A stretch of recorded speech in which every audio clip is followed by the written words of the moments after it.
My best ideas come to me when I'm walking or biking. Whether it's to and from work or out for exercise, it's that combination of movement and mind wandering. I really believe you have to be open for inspiration to strike you anywhere. I make extensive use of the voice notes app on my phone, and I keep a waterproof notepad in my shower. Keeping notes, I always have my phone on me and kind of write down whatever thought comes into my head. A lot of times it helps when my brain is kind of relaxed, if I'm not trying so hard to have an idea. A lot of times when I'm just watching TV or watching a movie or out for a long walk around the neighborhood, something will inevitably pop in there. When I'm surrounded by people and when I'm trying something new, I'm always trying to push myself to do new things, to grow in new ways. And as I do that, I constantly have my eyes open for the stories that are surrounding me, whether that's the story of, somebody I meet and what they bring to the table as far as their backstory or their history, or the motivations that I might speculate behind another person's actions or what they say. The more you live your life and the more you're out there just absorbing what other people are like and really paying attention to what they do and how they do it. If I had to pick one, I think it would be Stick by George Saunders. It's just so short and minimal, and yet makes me kind of just feel everything, all the emotions. Something from Vampires in the Lemon Grove by Karen Russell. That whole collection is just gold from the first page to the end. The title story, Vampires in the Lemon Grove, I really enjoyed. Reeling for the Empire is also a really good one with a few twists that you might not expect. Also up on that list is The Nose by Nikolai Gogol. It's a super old Russian short story, and it's just so weird. I think it's about a guy who goes to the barber and all of a sudden he's missing his nose, and he's on the search for his nose throughout the story, and it takes a lot of weird twists and turns, and it's just strange. I also really enjoyed George Saunders' 10th of December. That was a great collection, and then more recently Joe Hill came out with a collection called Full Throttle, and in that collection my favorite story had to have been Fawn. Another one I love is this short story by John Jadzio called Alliances, about this kid who makes an alliance with a homeless person in a park to kind of defeat his sister's boyfriend. But I'm going to go with Texts from the Ghost War by Alex Yuschik. He published it in Escape Pod, the magazine where I'm assistant editor, in 2017. It's this wonderful thing, told entirely in text messages, of course, between this aristocratic heir and a mech pilot fighting against ghost armies. And it's also kind of a romance. It's awesome. If I could invite one author over for dinner, I would probably have to choose Stephen King or Neil Gaiman. I've listened to both of them speak about their careers and their inspirations, and I feel like they're both really cool people and would also be very down-to-earth and approachable when it comes to talking their craft and writing. Peter Watts. For those of you who don't know, in my day job, I'm a neuroscientist. And Peter Watts has written some amazing books that touch on mind and brain and consciousness, most famously the book Blindside. This book is great. It's thoughtful, it's insightful. I recommend it highly, but I totally disagree with it. And I would love to have a conversation with him about it. It would be down to two for me. One would be George Saunders. I would just love to sit down with him and just pepper him with literally every question about writing I could possibly imagine and force him to answer me over the course of a very long dinner. And secondly, I would love just to go grab drinks with Hemingway.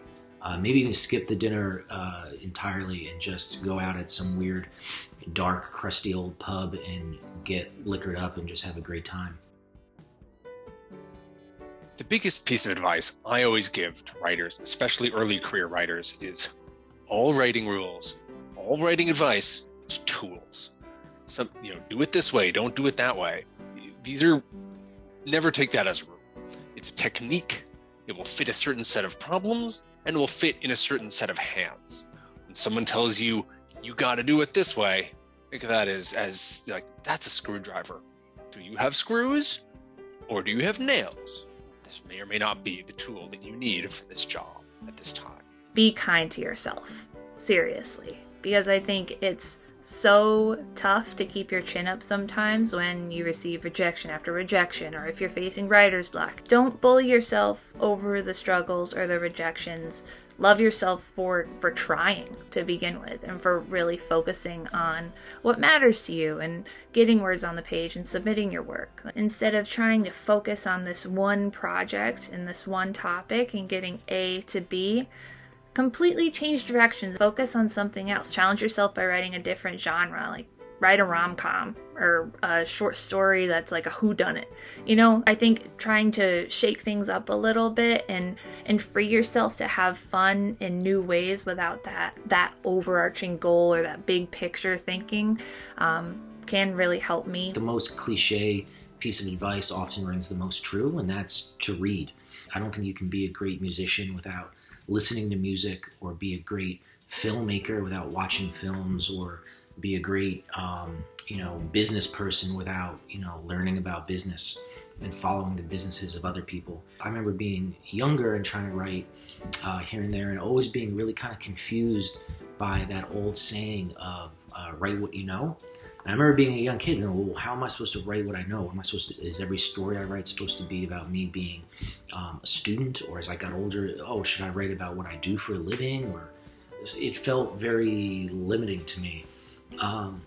But someone told me, instead of thinking about it as writing what you know, think about it as writing what you feel. I think it was a great piece of advice because it really seemed to open things up for me personally, where, I think we all have universal feelings. We all feel pain and sadness and heartache and heartbreak and hope and longing and all these things. They're very universal, but the way that we interpret those feelings, I think, is very unique. It's not about necessarily writing what you know, but it's, what's your version of heartache, and what's your version of despair, and what's your version of, hope and belonging and desiring something.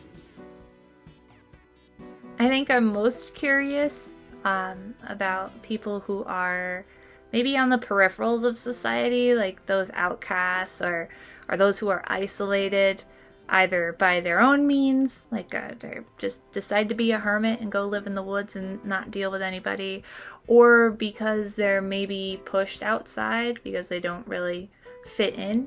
The nature of mind and what it might be like to have a mind different from ours. Some of my favorite things I've written have been from the points of view of an artificial intelligence, or a person who can see the future, or a ghost who has to reenact their death. Fiction always lets us get into the heads of other people, and I love to go big. For lack of a better term, weird stuff, or magical realism, surrealism, this kind of stuff, but I really like it when it's grounded in very real emotions. Taking real feelings of either, pain or longing or hopelessness, processing trauma, and wrapping them in a very weird or strange, surreal package. I don't think I would be excited that much to write a story about, a kid going through his first breakup. But I think I'd be interested to write a story if that kid was just dumped by a potato. That to me feels interesting.